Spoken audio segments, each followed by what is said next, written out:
আসসালামু আলাইকুম, সকলকে পবিত্র রমজান মাসের শুভেচ্ছা। আমরা অনেকে জানি না তারাবির নামাজ কয় রাকাত, এই ব্যাপারে অনেকে দ্বিমত পোষণ করে। অনেকের ধারণা 4 রাকাত, অনেকের ধারণা 8 রাকাত, আবার অনেকের ধারণা 20 রাকাত। চলুন আমরা দেখি দেশের আলেম সমাজ কি বলে। তারাবির নামাজ কয় রাকাত? 8 রাকাত।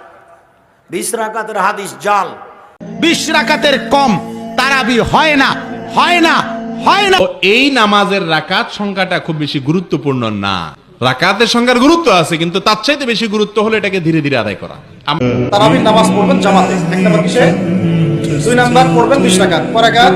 কেউ যদি বলে আমি কম করি, বলবেন সমস্যা নাই, 8 রাকাত পড়েন আর 20 রাকাত পড়েন, অথবা 36 রাকাত পড়েন। 36 রাকাতও পড়া হয়েছে মদিনা মুনাওয়ারায়।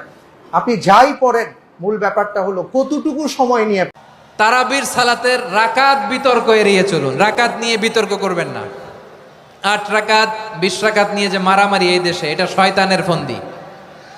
চিল্লায় বলেন এটা কার ফন্দি? আমরা 20 রাকাত পড়ি, আপনারা হয়তো 8 রাকাত পড়েন, কোনো অসুবিধা নাই।